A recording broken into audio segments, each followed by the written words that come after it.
बिस्मिल्लाहिर्रहमानिर्रहीम। अस्सलाम वालेकुम दोस्तों, उम्मीद करता हूं कि आप सभी लोग खैर ऑफियत से होंगे। एंड वीज़ा चैनल के प्लेटफॉर्म से मैं हूं वसीम मलिक एंड आप देख रहे हैं वीज़ा चैनल इन्फो। सो दोस्तों, आज की इस वीडियो में मैं आप लोगों को बड़ी ज़बरदस्त किस्म की इन्फॉर्मेशन देने वाला हूं। यानी कि यूँ समझ लीजिए कि आज संडे को मैं आपका संडे स्पेशल बनाने जा रहा हूँ। एंड इसके अलावा मैं आपको कुछ टिप्स भी दूँगा ताकि आने वाले वक्तों में आप लोग खुद को प्रिपेयर कर सकें। आप लोगों ने कैसे तैयारी करनी है। एक बात याद रखें दोस्तों कि दुनिया बदल चुकी है। अब वो प्रोफेशन जिनको हम पहले प्रोफेशन समझते थे वो ख़त्म हो रहे हैं, कुछ न्यू प्रोफेशंस आ रहे हैं। ऐसे में जर्मनी में एक बहुत ज़बरदस्त किस्म की इशू जो है जिसने सर उठाया हुआ है, और ये बात आज की नहीं है बल्कि ये बात 2018 की है। यानी कि जर्मनी में एक ऐसा इशू है कि जिसका कोई हल ही नहीं है। एंड अगर उनकी गवर्नमेंट ने इस इशू को काबू में नहीं किया तो एक वक्त आएगा कि जर्मनी का नाम ही दुनिया से ख़त्म हो जाएगा। बहुत से कंट्रीज़ में ये इशू था, लेकिन जर्मनी में इसने 2018 को सर उठा लिया। एंड जर्मनी की बैड लक देखें। अब जर्मनी की बैड लक ये हुई कि 2019 में उन्होंने एक कोटा रखा और साथ ही कोविड-19 आ गया। अभी वो इस पर सोच विचार कर रहे थे, इस पर लॉ बना रहे थे, इस पर वो सोच रहे थे कि पूरी दुनिया से कुछ इमिग्रेशन अपने जो उनके लॉज हैं उनमें थोड़ी सी सॉफ्टनेस लाएं, उनको थोड़ा सा सॉफ्ट बनाएं ताकि दुनिया से जो लोग हैं वो जर्मनी की तरफ रुख कर सकें। जर्मनी को थोड़ा सा वो चार्मिंग बनाने की कोशिश कर रहे थे। कोविड आ गया एंड इस कोविड में क्या हुआ फिर आप लोगों को भी पता है कि 2-3 साल तो इमिग्रेशन का जो प्रोसेस था वो रुक गया। एम्बेसीज बंद थी, फ़्लाइट्स बंद थी एंड तकरीबन स्टिल अभी तक जो है ना ये इशू चल रहा है। जर्मनी ने जो अपने टारगेट रखे थे लेबर को अपने शार्टेज को सामने रखते हुए वो उसके पूरे नहीं हो सके। एंड क्या हुआ कि उसके हर शोबे में, हाँ वो एग्रीकल्चर है, हाँ वो टीचिंग है, हाँ वो वेल्डिंग है, हाँ वो होटलिंग है, टूरिज़म है, कोई भी उसका प्रोफेशन उठा लें, मेडिकल उठा लें, जो उसके मेजर प्रोफेशंस हैं, मैं माइनर प्रोफेशंस की बात नहीं कर रहा, जो उसके मेजर प्रोफेशंस हैं जो गवर्नमेंट के अंडर आते हैं वहाँ पर भी लेबर की शार्टेज आ गई। हर साल 2 से 3 लाख लोग जो हैं वो रिटायर हो रहे हैं एंड उनकी रिप्लेस पे जो नए लोग आ रहे हैं उनके आने की स्ट्रेंथ कितनी है, लाख आ रहा है, 1.5 लाख आ रहा है, 50,000 लोग जो हैं वो उन वैकेंसीज़ को फिल कर रहे हैं।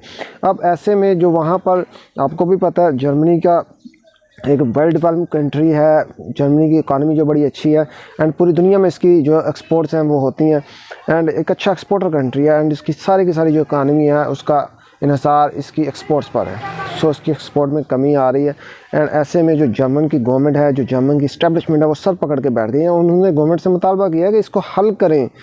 अगर आपने ऐसा नहीं किया तो जो उनका इकनॉमिक सर्वे की रिपोर्ट है उसके मुताबिक जर्मन में 2030 तक 50 लाख लेबर की कमी हो जाएगी। जो उनके गवर्नमेंट, इस्लामी गवर्नमेंट एंड जो प्राइवेट इंस्टीट्यूशंस हैं उनमें 3 किस्म का बहरान पैदा होने जा रहा है। वहाँ का जो उनका प्रोडक्शन इंडस्ट्री है वो तो ऑलरेडी गवर्नमेंट से डिमांड कर रही है कि या तो उनको खुद अथराइज़ कर दिया जाए, वो खुद अपने लिए बाहर से बंदे हायर कर लें एंड किसी तरह से जो उनकी सप्लाई चेन है वो मुतासर ना हो।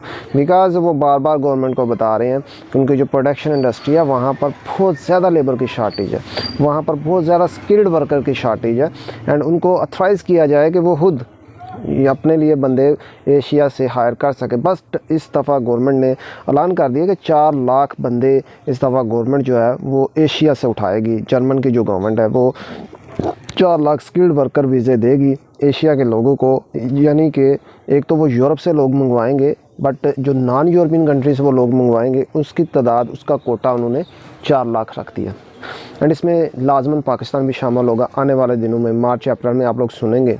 एंड हमारी जो OEC कॉरपोरेशन है वो इस वक्त बड़ी सरगर्म है। उनकी कारकर्दगी पिछले कुछ सालों से जो बाहर लेबर भेजने में बड़ी अच्छी जा रही है। उन्होंने कोरिया के बारे में भी जो प्रोग्राम है उसको रन कर रहे हैं, जापान का प्रोग्राम रन कर रहे हैं एंड आने वाले दिनों में वो लोग अपना जर्मन के प्रोग्राम को भी रन करेंगे। अब ऐसे में आप लोगों को करना क्या है, वो लोग जो यहाँ पर बैठे हुए हैं हाथ पे हाथ धरे एंड सोच रहे हैं कि डन बेस पे उनको वीज़ा मिल जाए, कोई रिश्तेदार वीज़ा भेज दे, या वो लोग जो मिडिल ईस्ट में नहीं जाना चाहते उनका ख्वाब है कि वो यूरोप में ही जाएं। उन लोगों को मेरा मशवरा है कि वो या तो कोरियन लैंग्वेज सीख लें या जर्मन लैंग्वेज सीख लें या फिर जापानीज़ लैंग्वेज सीख लें। लैंग्वेज लाजमन सीखें बिकॉज़ विदाउट लैंग्वेज आप लोग ना तो वहाँ पर जाकर काम कर सकते हैं ना वहाँ पर जाकर सर्वाइव कर सकते हैं। अगर आप यहाँ पर नहीं सीखते फिर आपको वहाँ पर जाकर सीखना पड़ता है। वहाँ पर जब आप जाकर सीखेंगे वो ज़्यादा आपके लिए कॉस्टली होगा एंड ज़्यादा पेनेबल होगा। यहाँ पर आप लोग कोशिश करें 2022 में, बल्कि ये जनवरी में ही पता चल रहा है कि 2022 पाकिस्तान के लिए लेबर के हवाले से, इनकी जो फॉरेन पॉलिसी है उसके हवाले से बहुत अच्छा होने जा रहा है। यानी कि बहुत से ऐसे कंट्रीज़ हैं जो पाकिस्तान से डायरेक्टली डिमांड कर रहे हैं, एंड आने वाले दिनों में कनाडा भी पाकिस्तान से लेबर की डिमांड करेगा। सो आप लोग जो यहाँ पर लेबर बैठी हैं या जिनके पास छोटे मोटे स्किल्स हैं, एक तो अपने स्किल्स को प्रोफेशनल बनाएं, अपने पास डिप्लोमा लाजमी रखें। किसी भी इंस्टीट्यूशन से, गवर्नमेंट के किसी भी इंस्टीट्यूशन से कोई ना कोई डिप्लोमा लाजमी ले लें। हाँ, वो 3 माह का है, 6 माह का, साल का है, ठीक है, ये कोर्स करें, डिप्लोमा बनवाएं। एंड इसके अलावा लैंग्वेज कोर्स लाजमन करें।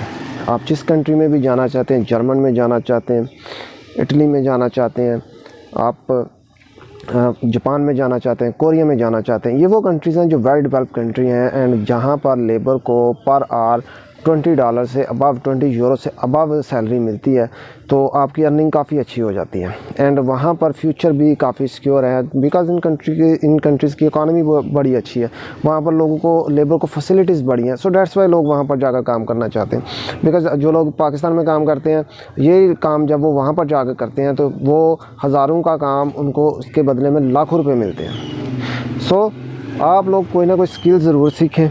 इसके अलावा जर्मन लैंग्वेज कोर्स लाजमन करें। एंड मेरे इतलात के मुताबिक मार्च या अप्रैल में OAC बाकायदा अनाउंसमेंट करेगी, एंड इनके पास कोटा आने वाला है। आज या कल में इनके पास कोटा आ जाएगा, जिसकी बाकायदा एडवर्टाइजमेंट भी होगी, अनाउंस भी होगी गवर्नमेंट लेवल पे। एंड अगर आप OAC में रजिस्टर्ड नहीं है तो ख़ुद को रजिस्टर्ड करवाएं, अपने स्किल्स को इम्प्रूव करें, एंड लैंग्वेज लाजमी सीखें। बिकॉज लैंग्वेज अगर आपको आती है तो फिर आप लोग खुद भी अप्लाई कर सकते हैं। इसके आपको 2 फ़ायदे हैं। वैसे मैंने जर्मन पर पिछले साल भी एक वीडियो बनाई थी, एंड इस पर मैंने काफ़ी डिटेल के साथ सारे जर्मन के जो इश्यूज़ थे उनको मैंने हाईलाइट किया था। अगर आप लोग वो वीडियो भी देख लेते हैं तो वो भी आपके लिए काफ़ी कारआमद होने वाली है। बट अगर आप लोगों ने जर्मन जाना है, जापान जाना है, कोरिया जाना है, तो अपने लिए, अपनी फलाह के लिए, अपने काम में, अपने जो है अपने कैरियर के लिए ये लैंग्वेज लाजमी सीखें। बिकॉज़ अगर आप लोग खुद अप्लाई करना चाहते हैं ना अपना वीज़ा, खुद जर्मन में किसी एम्प्लॉयर को हायर कर अपने बारे में बताना चाहते हैं, अपनी CV भेजना चाहते हैं, उससे बात करना चाहते हैं, तो ये तभी पॉसिबल है। बिकॉज़ ये वो कंट्रीज़ हैं जिनकी अपनी लैंग्वेज है, एंड ये अपनी लैंग्वेज पर ऊपर आए हैं। इन्होंने अपनी लैंग्वेज को नहीं छोड़ा। यहाँ पर इंग्लिश ना होने के बराबर है। यानी कि आप समझते हैं कि अगर आपको इंग्लिश आती है, उर्दू आती है तो आपको काम चल जाएगा, तो इन कंट्रीज़ में आप फेल हैं। ना तो आपका इंग्लिश से काम चलेगा, ना ही आपका उर्दू से काम चलेगा। बिकॉज़ ये प्रायोरिटी देते हैं, इनकी जो ऑफिशियल लैंग्वेज है वो इनकी अपनी लैंग्वेज है। एंड मोस्टली जो इनकी पॉपुलेशन है, 90% जो इनकी पॉपुलेशन होती है, इसकी सिर्फ अपनी लैंग्वेज ही उनको आती है। वो दूसरी लैंग्वेज उनके लिए कोई अहमियत नहीं रखती, ना ही उनको दूसरी लैंग्वेज आती है। यही वजह कि जो लोग यहाँ से जाते हैं जर्मन में, जापान में, कोरिया में, उनको पहले लैंग्वेज सीखनी पड़ती है। सो अगर ये लोग यहाँ से नहीं सीख कर जाते तो वहाँ पर जाकर इनको सीखनी पड़ती है। एंड बहुत से ऐसे ऑनलाइन इंस्टीट्यूशंस हैं जो आपको व्हाट्सएप पर, आपको फेसबुक पर, आपको यूट्यूब पर, बहुत से ऐसे इंस्टीट्यूशन हैं पाकिस्तान में, एंड इंटरनेशनली बहुत से ऐसे इंस्टीट्यूशंस हैं इन कंट्रीज़ के जो लैंग्वेज आपको सिखाते हैं, आपका टेस्ट लेते हैं, एंड आपको एक सर्टिफिकेट देते हैं। और इनके जो सर्टिफिकेट होते हैं वो वैलिड होते हैं। जर्मनी, जापान जैसे OAC आपको करवाती है, तो वो आप जब बाहर के कंट्रीज़ में जाकर अपने साथ लैंग्वेज कोर्स सबमिट करवाते हैं तो उनको पता चल जाता है कि इन्होंने बाकायदा किसी अच्छे इंस्टीट्यूशन से हमारी लैंग्वेज सीखी है। एंड जब आपका इंटरव्यू करते हैं तो मज़ीद उनको पता चल जाता है कि हम जो बोल रहे हैं ये अंडरस्टैंड भी कर रहे हैं, एंड आगे से हमको जो रिप्लाई कर रहे हैं वो भी हमारी लैंग्वेज में कर रहे हैं। तो ये बंदा हमारे उधर जाकर हमारे काम आने वाला बंदा है, ये हमारे मुल्क के लिए इंटरेस्ट रखता है। डेट्स वाई इसने हमारी लैंग्वेज सीखी है। सो आप लोग अभी टाइम वेस्ट ना करें। जनवरी है, 2022 है, स्टार्ट ऑफ ईयर है। अगर आप किसी भी कंट्री में इनमें से जाना चाहते हैं तो पहले 2-3 माह में इसके लैंग्वेज का कोर्स कर लें। बिकॉज़ अगर आपको लैंग्वेज कोर्स आती है तो ये आपके लिए प्लस पॉइंट है। समझ लें कि आपका 50% वीज़ा आपकी लैंग्वेज पर मैटर करता है। आप अगर ख़ुद से भी कोई एम्प्लॉयर हायर करते हैं, ख़ुद से भी कोई कंपनी ढूंढते हैं, तो उसने भी जब आपका इंटरव्यू करना है तो फिर या तो आपको अपने लिए एक ट्रांसलेटर हायर करना पड़ेगा जो आपके डॉक्यूमेंट्स को रीड करेगा, जो आपकी CV वगैरह को देखेगा, जब आपका इंटरव्यू होगा तो आपको एक ट्रांसलेटर हायर करना पड़ेगा। ट्रांसलेटर हायर करने से बेहतर है कि आप लोग खुद ही जर्मन लैंग्वेज कोर्स कर लें। बिकॉज़ ये आने वाले दिनों में आपको बहुत ज़्यादा फ़ायदा देगा, क्योंकि 1-2 साल की बात नहीं है। जर्मन को लगातार 10 साल तक जो है वो लेबर की डिमांड रहेगी, स्किल्ड वर्कर की डिमांड रहेगी एंड उसकी जो बेसिक रिक्वायरमेंट होगी वो जर्मन लैंग्वेज ही होगी। सो अभी आपके पास बहुत ज़्यादा टाइम है। अगर आप लोग 2-3 माह में जर्मन लैंग्वेज कोर्स कर लेते हैं किसी अच्छे अदारे से ऑनलाइन, चाहे कर लें चाहे वहाँ पर जाकर क्लासेस ले लें या ऑनलाइन कर ले, दोनों फैसिलिटीज़ हैं। तो ये आने वाले डेज़ में आप लोगों के लिए समझने के प्लस पॉइंट होगा, आप लोगों को इससे बहुत ज़्यादा फ़ायदा होने वाला है। सो दोस्तों, उम्मीद है कि वीडियो आपको अच्छी लगी होगी। अगर अच्छी लगी है तो इसको लाइक एंड शेयर ज़रूर करें। मिलता हूँ एक नेक्स्ट वीडियो में एक नई इन्फॉर्मेशन के साथ, तब तक के लिए इजाज़त चाहूँगा।